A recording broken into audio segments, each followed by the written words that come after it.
I'm posting this on a throwaway because my family follows my main. Long post. Please be kind, no brands, just the facts and the mess that followed. Sunday, 8:58 a.m. I was in my workshop rubbing wax into a walnut tabletop. Coffee cooling on the bench. Window cracked to the smell of sage after last night's rain. My doorbell camera pinged. I glanced at the screen and froze. 7 faces I knew better than my own. 7 people who had not called, texted, or shown up for me in 10 years. They stood on my porch like they had every right to be there. Matriarch Eileen, Aunt Rosa and Uncle Cal, cousins Nate and Joel, my older sister Phoebe and a sleek woman at her side with a diamond that could blind a hawk. New fiancé, I guessed. I'm Mara, 33, builder by trade, owner of a small firm that designs fire-resilient homes and workshops in the high desert. The house behind me is mine. 7 acres of juniper basalt and sky outside Taos, a studio with kiln and lathe, a garage with a lift I installed myself. I built most of it. Paid every invoice, signed every check. They hadn't seen me since the summer everyone decided I was a cautionary tale. 0020. If you've ever been assigned the role of the serious one, the one who always handles things but never gets invited to the real table, you'll understand why my hands shook and why I wiped them clean anyway.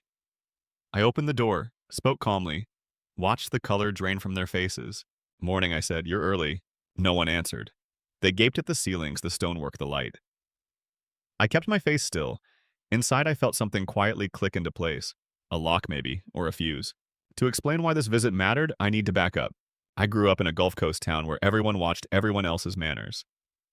My father, Marcus, taught history at the high school. My mother, Jean, ran the office at a clinic. Respectable, predictable. They believed in diplomas on the wall and retirement parties with sheet cake. My sister Phoebe was the star. Debate captain, honor cords, business school. The kind of report cards that got taped to the refrigerator with celebratory magnets. Me, I built things. Stools from pallet wood, a canoe out of cedar strips, a chicken coop that actually kept raccoons out. When Phoebe brought home trophies, there were photos and speeches. When I brought home a bench with dovetail joints I'd spent 3 weekends perfecting, someone asked if I had finished my calculus. Every Sunday, we gathered at Grandma Eileen's tiny brick house to eat roast chicken and salad from a plastic bowl that had seen better decades. The dining room was a museum of appearances, lace runner, polished brass, 4 kinds of olive oil lined up like soldiers. We sat by rank. Phoebe by Grandma, telling polished stories.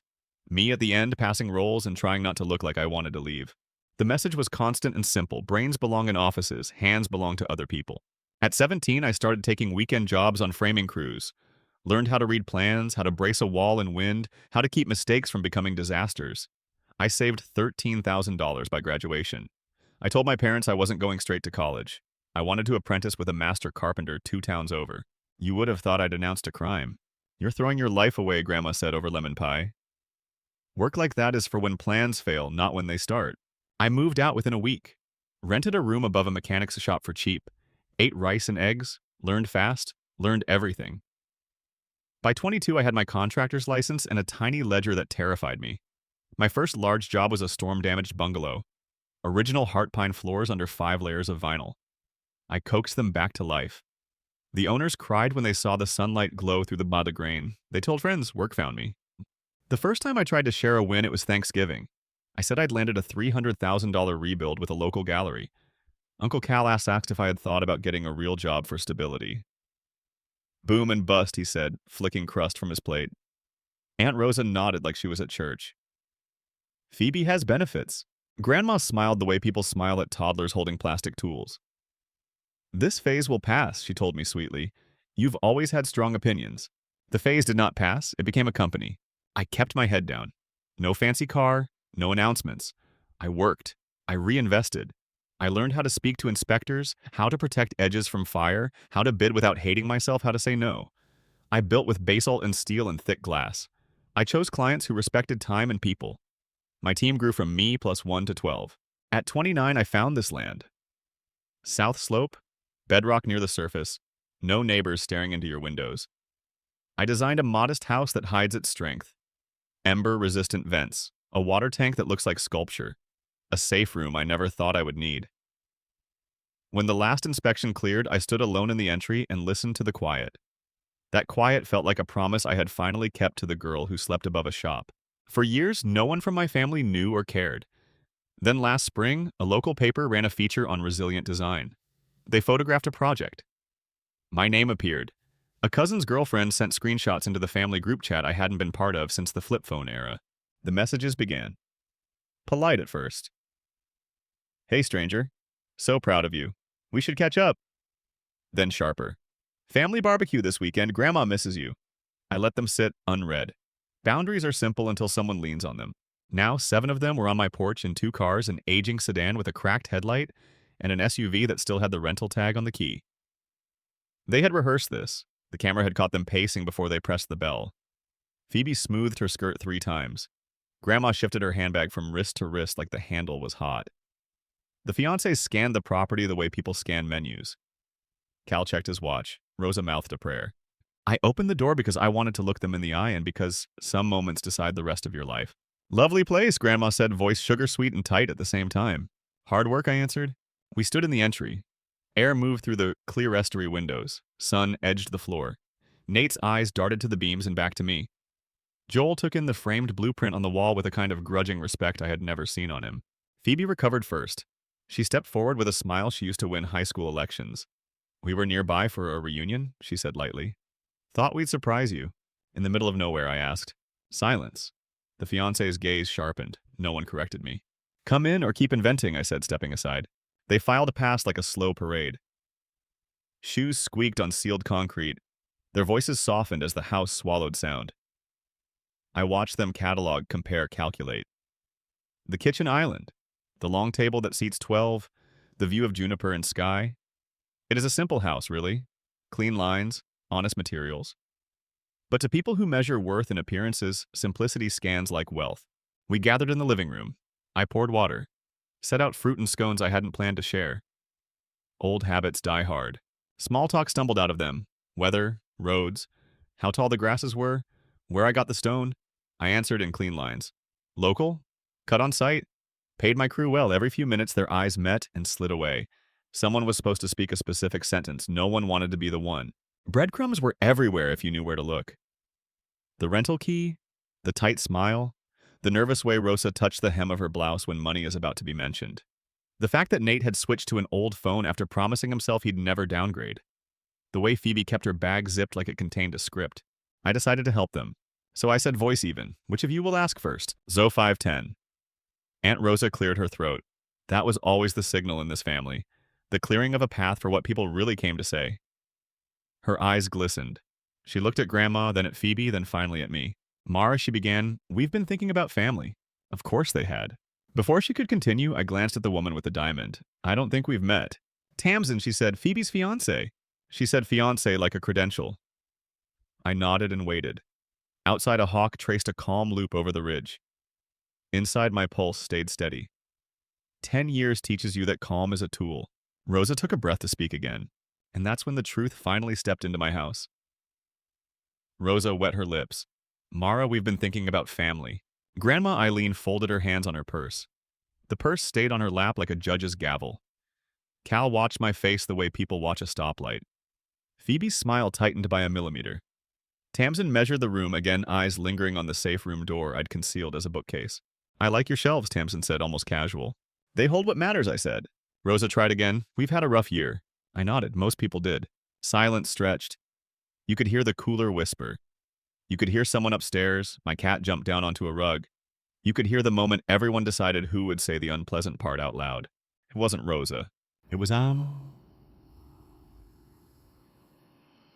Gross Grandma. Mara Eileen said gently, it's time we fixed what's broken. There it was.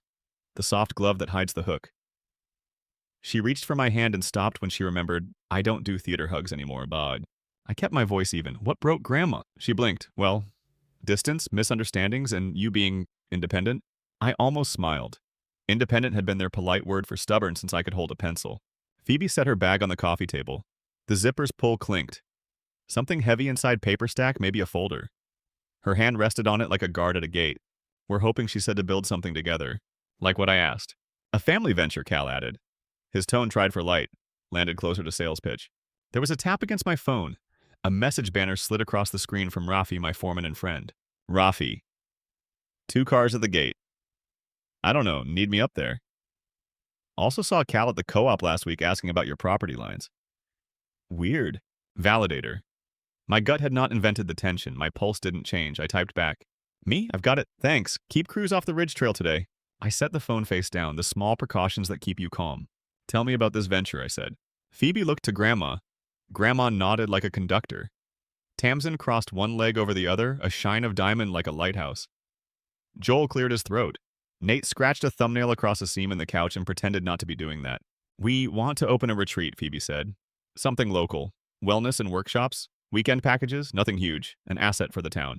On cue, Tamsin brightened. Think yurts and candlelight and goat yoga, she said. Very tasteful, minimal impact. The market is wide open.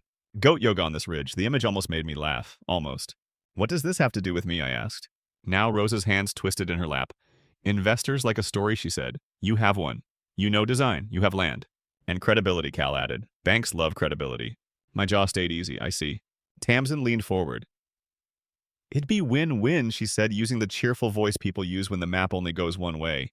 You could license your name, maybe lease a corner of the acreage, tiny footprint, just a few structures you'd barely notice. A corner. Of the place I had scraped and planned and paid for alone, barely notice. I traced a knot in the table with my thumb. Slow circle. Another breadcrumb fell out of memory, uninvited.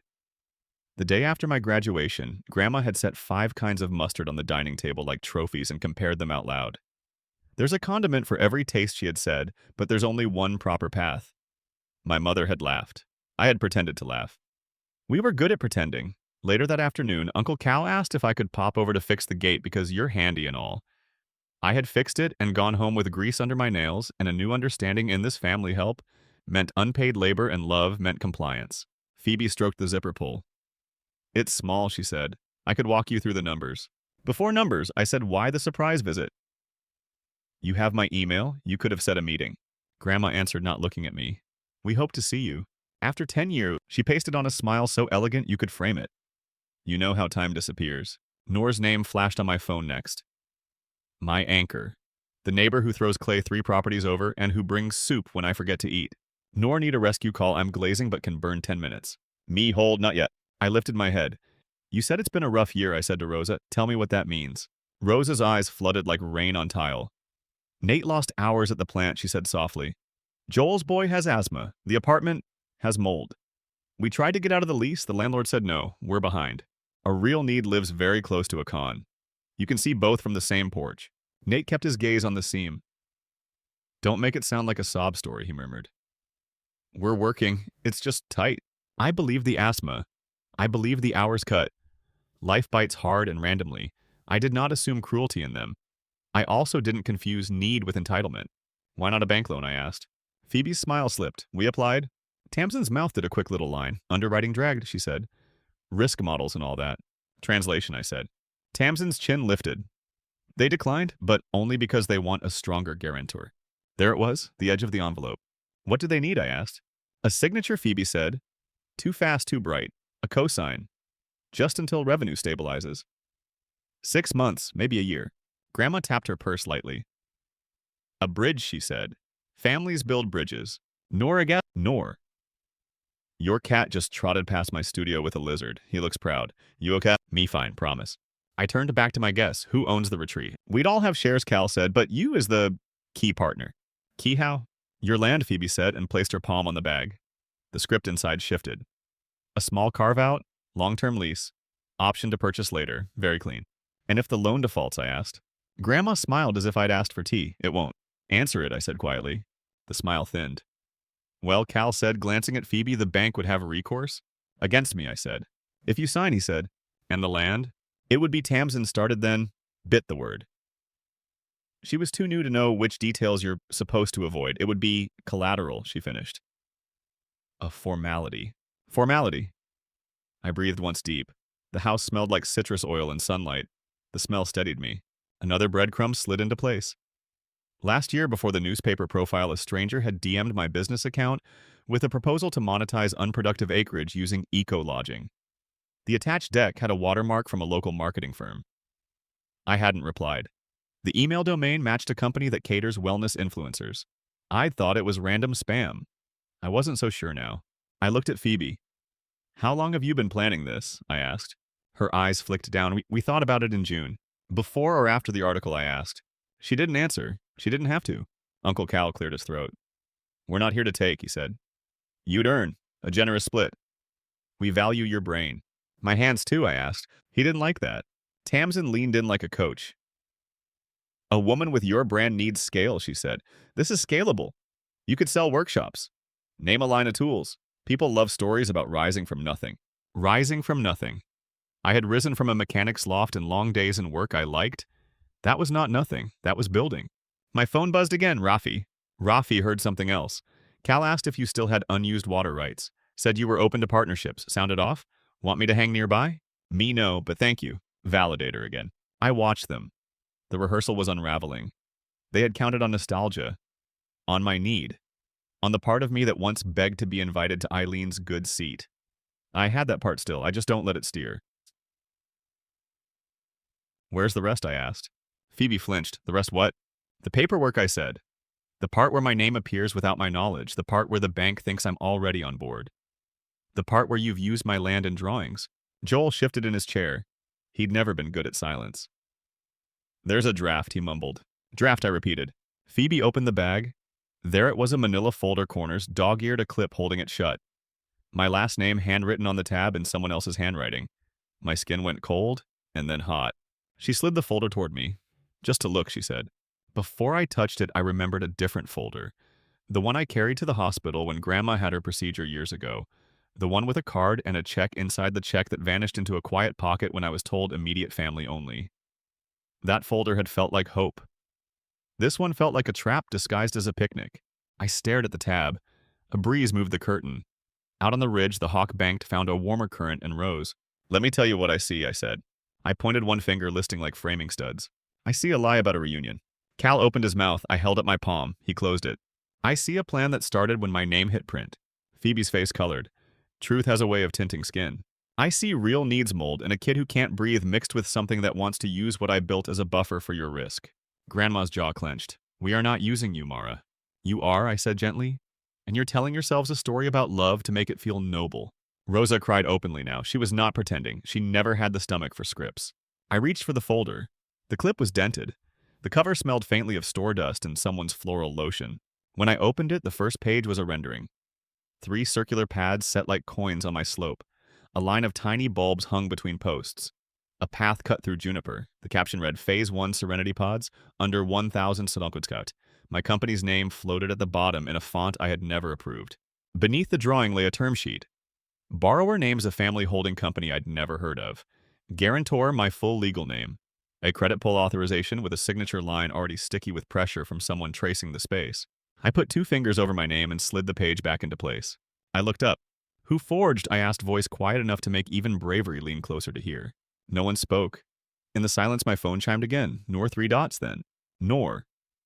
Want me to walk up with muffins? Me not yet, but soon. Tamsin broke first. No one forged anything, she said, brittle. It's a mock-up, a placeholder. Everyone does placeholders. Banks don't, I said. Cal tried a different road. You're blowing this out of proportion. I am measuring, I said. Big difference. Nate's eyes had gone glossy.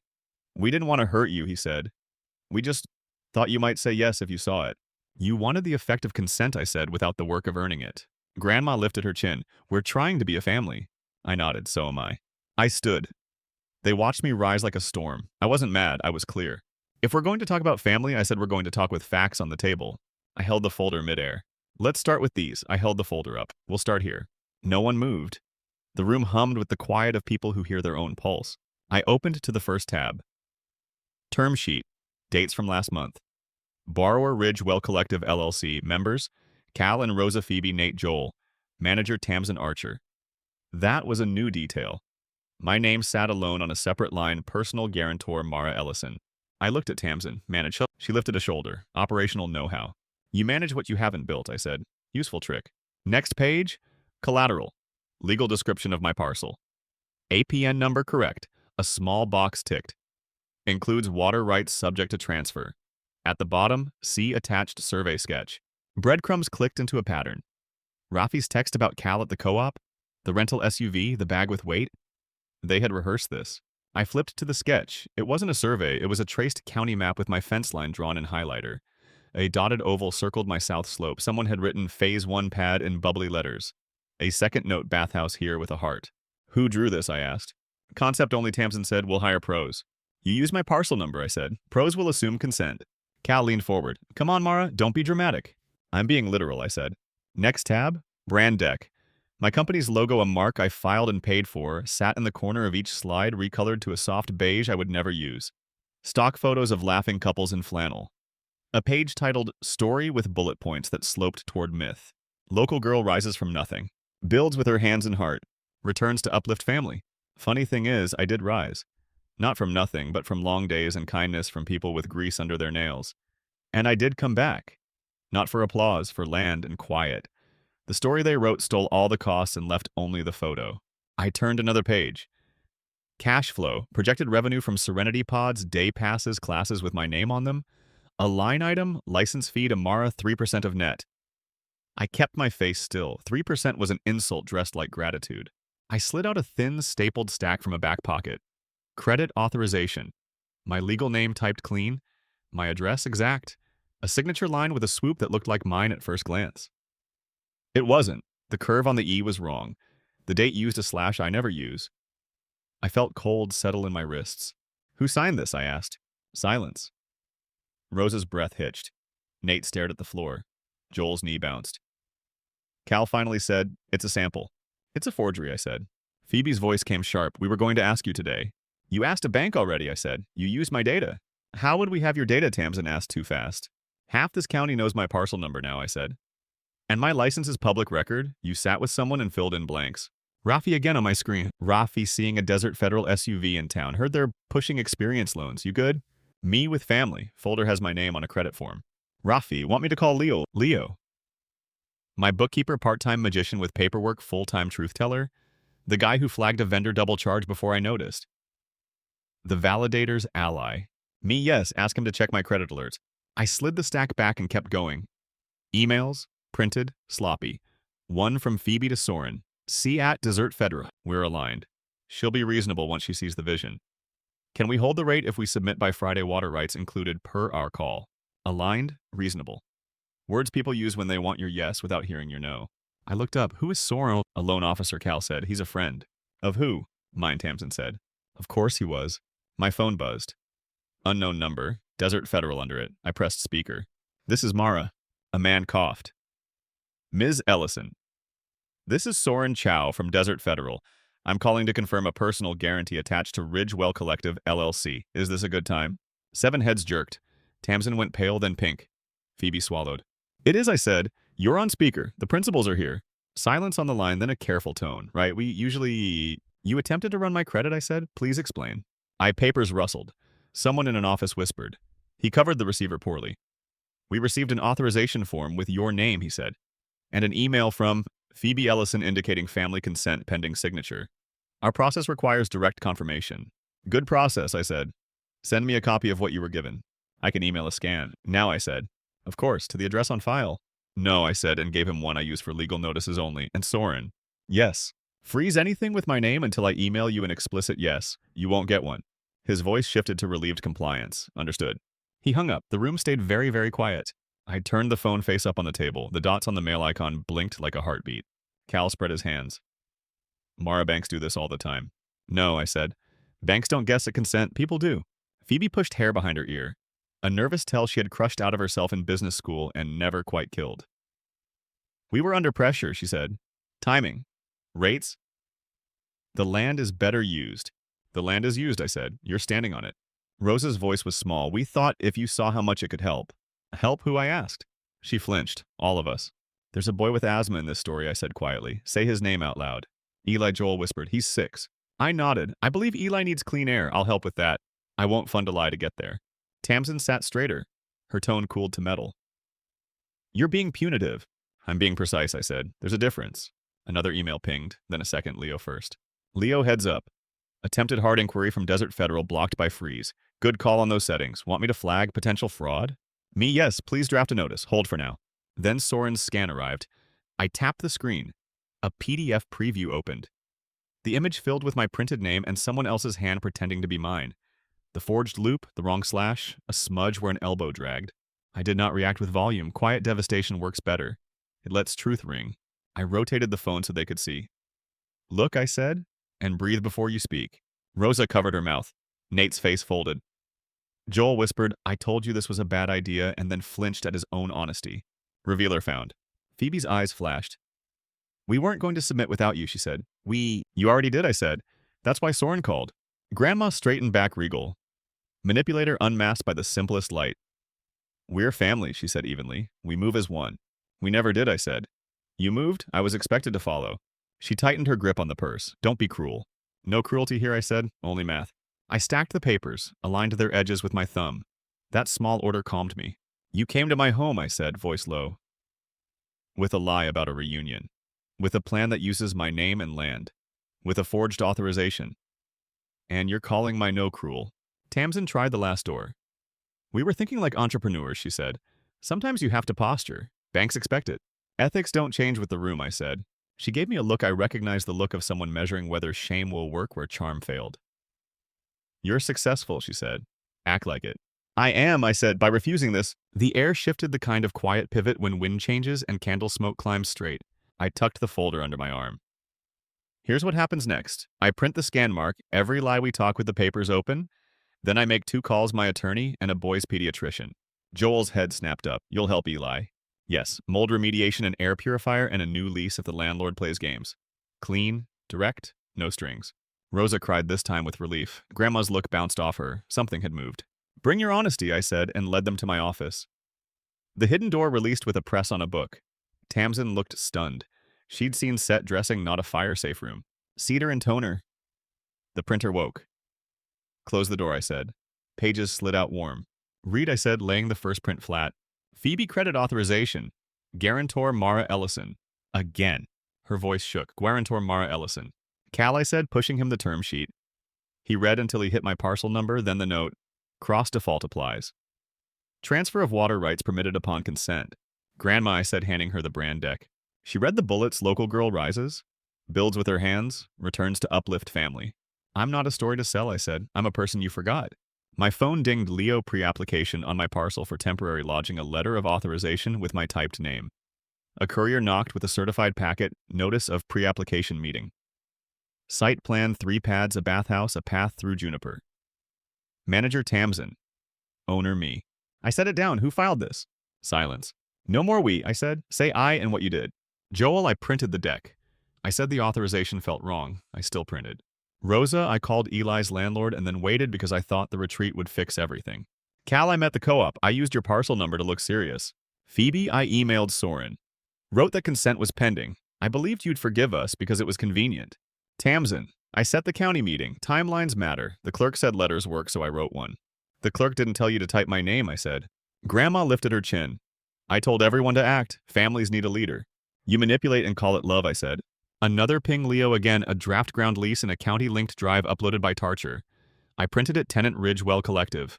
Landlord blank, my typed name waiting above a signature line. You were going to sign for me, I said. The room swelled, a printer clock, a truck far off. I breathed 3 slow breaths and let the noise pass. Here's what we do, I said, pulling a legal pad and writing 3 headings. County, bank, aid. County, you dictate, I send.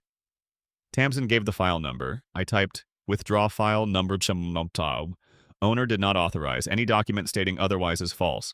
Place a fraud flag. Confirm withdrawal. CC Serena. Send. Bank, I said, putting Soren on speaker. Halt everything. Mark any typed authorization with my name as invalid. Add a fraud note tied to Ridgewell Collective. Send confirmation to council. Understood, he said. Aid, real needs, not schemes. Nor texted crew at 4 filters today. Tenant lawyer on standby. Joel, send the lease. Document everything. Photos, humidity. I flipped the pad and wrote boundaries. No use of my name, land, or company without written consent. All asks by email. No surprise visits. Real needs documented. No joint ventures, retreats, or pods. Say yes or say goodbye. Nate. Yes. Joel. Yes, thank you. Rosa, yes. Cal, pride cracking. Yes. Phoebe, yes, and I'll send a clean apology. Tamsin's smile sharpened. No. I build with or without you. You build with consent, I said. Or you build consequences. Grandma tried the old line, you owe us. I owe a kid clean air, my crew fair wages, and a safe site, and myself a life that isn't collateral. That night, Dad called. I told him everything: the forged form, the bank, the hospital card. He didn't interrupt. I let your grandmother run my house, he said. Cowardice dressed as respect. I'm sorry, I'm setting boundaries, I said. Good. Tell me where to stand. 6 weeks later, the county withdrew and flagged my parcel. The bank locked the attempt and apologized in writing. Tamsin sent one retraction and 3 threats. Serena answered with statutes and silence. The engagement Tamsin bragged about ended. Phoebe apologized without deflection and began monthly repayments on the old check. Cal corrected the co-op. Nate made his first loan payment early. Joel and Rosa moved to an upstairs unit with light and air. Eli drew me a hawk and labeled me the no-smoke lady now on my fridge. Grandma mailed a cold lecture on family units, then tried the gate. The trespass letter is on file, I said. She turned around. Dad visited by invitation and handed me a note I stood by while others made you small. I won't again. New job, listen first, defend second, decide last. Nora and I planted junipers and hung a small plaque at the gate: consent lives here. Work kept moving. So did the people who chose truth. Blood matters, but blood without consent is a chain. Where do you draw your line, and who are you after you draw it?